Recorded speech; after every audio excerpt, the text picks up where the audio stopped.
Hey, it's Dr. Fanistel. I want to read you one sentence from an email that somebody sent me. I don't know this person. They've been watching my videos, and she said, her name's Tracy. She said, I just wanted to send you this to thank you for how my videos have helped her make a breakthrough in her anxiety, her lifelong anxiety. And it's a great email. I really appreciate it. I love getting stuff like that. It makes me feel good, of course.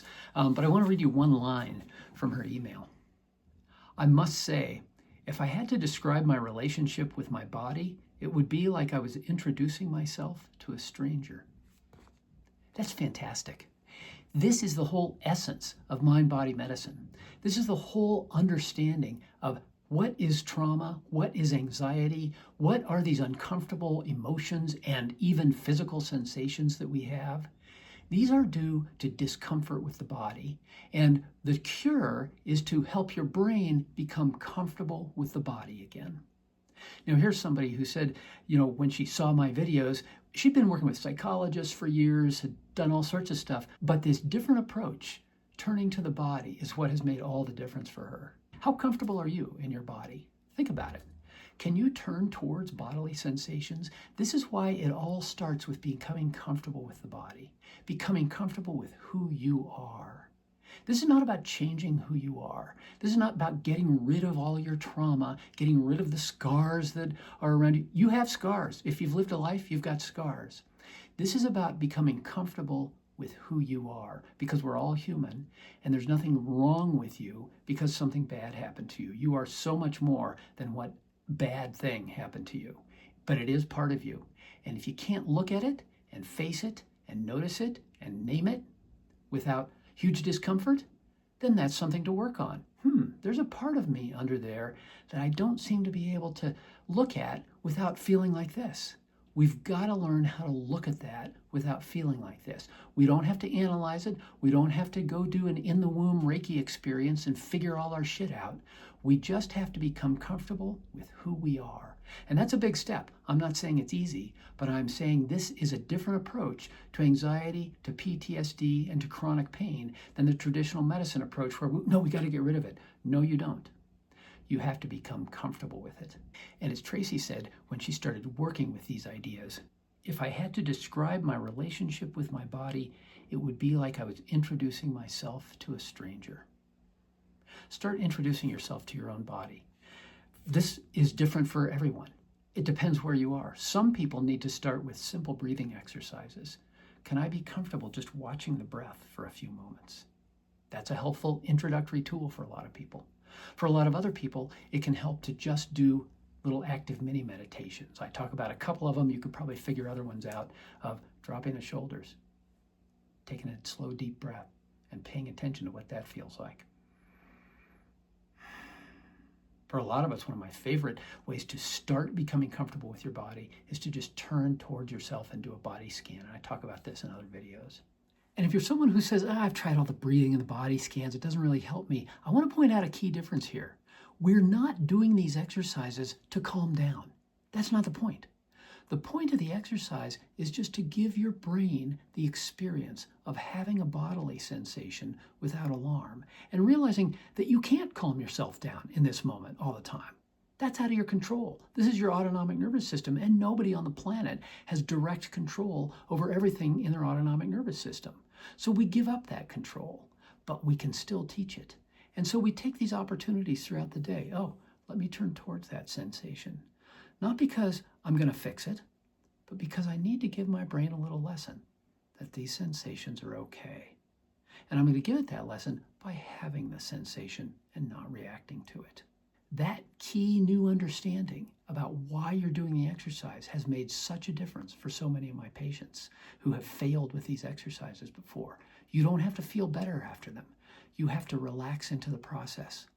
Give your brain this new experience and see what it learns over the next week or two as you keep giving it new experiences. This part of your brain is an experiential learner, learns by doing. For some people, breathing is difficult. If breathing is difficult, can you find some other way to turn to your body?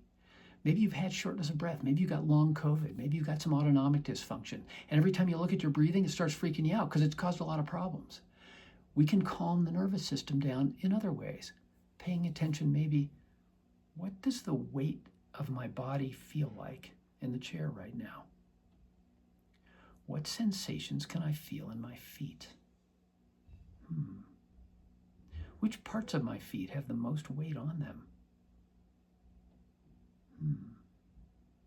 These simple little exercises done throughout the day are little snippets, little experiences that we're giving our brain of noticing the body without any fear. And in and of themselves, each exercise doesn't achieve a whole lot. I don't feel any better. But over and over again, I'm starting to rewire some neural circuits. I'm starting to show my brain that I can have bodily sensations, that I can turn towards the body with something other than freaking out or fear. And I'm just practicing. Neurons that fire together, wire together. Can you find some way to start turning towards your body? I've had people who start with this. Can I feel the top of my head? I have a top of the head. Is there any sensation up there? Can I feel my hair? Can I feel my ear canals? Is there any sensation in the left ear canal versus the right ear canal that's any different? That's a weird thing to ask. Is there a little tingling there? Is that a little more intense on the left? Is that even in the canal? Is it right outside the canal, that little sensation I'm noticing? So we can start with simple little things like this. You don't have to start with your pain or with your worst symptom. In fact, that's usually not a good idea. For a lot of people with significant PTSD or significant history of trauma or significant hypervigilance where everything gets you excited, find something simple to start with and just start noticing, let me notice, can I feel my big toes? These are silly little exercises. They don't accomplish anything, but they do give your brain a new experience. They're giving it the experience of having bodily sensations without any alarm. And without ignoring, you're actually turning towards the body. The foundation of trauma is helping the brain become comfortable with the body again. And when you bring thoughts to this lower part of your brain that's running the body, thoughts of previous events, things that happen, it's pretty natural that, that jacked you up. But what we want to get to is the point where, I notice a little bit of emotion rising when I talk about this event, and that's okay too. I can look at that and I can say, that's part of me. There's some scars in my life. There's some things that have happened to me in the past. That's part of me. It makes me a little hypervigilant, and that's the way I am, and that's okay. And we don't just tell ourselves, I'm okay with being hypervigilant. We sit with the hypervigilance. I have that thought and this comes up. What does that feel like? Feels like this. That's sad. That's shame. That's grief. That's fear. Yes, those things are all in me. I can feel them. Doesn't feel good, but I'm okay. And I'm going to sit with this because I'm okay, just the way I am. And I sat with that sensation and I'm done. My contention is the more you can practice sitting with that, even for 5 or 10 seconds, if you can do this over and over again, the brain will learn that, these sensations, they're not that dangerous. I've learned to sit with them over and over again. Brad steps down to the crew brain. The captain of the ship steps down to the crew brain and kind of goes, I see the sensations there. And the captain's not reacting. The captain of the ship is kind of just going, I see them. Let's just sit with those. And the crew brain is going, what? We can't sit with those. These are alarming. They've caused us all sorts of problems. I know they've caused us problems, but I'm not going to react to them. I know you're scared, but I'm okay. This is the talking to the brain. We're talking to the autonomic nervous system. We're talking to this lower part of the brain. I'm talking to my body. The lower part of my brain is my body. My subconscious brain is my body. It's all one unit. And when I step down and talk to it, I see what you're doing. You're running those alarms. You're scared. I understand that. I can't make you not scared all of a sudden. I can't control you. But I can sit with you. We're okay. So I encourage any of you who feel like you're way over too hypervigilant, you can't do any of these exercises, find a little something. Find something you can do just for a few seconds. And then do it over and over again throughout the day.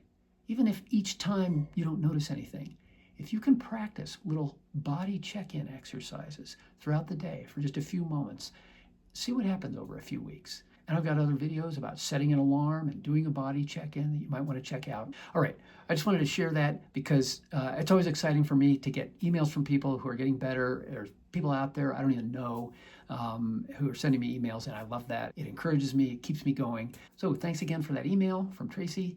I'm Dr. Brad Fanistil at BoulderMindBodyMedicine.com. I'll see you next time.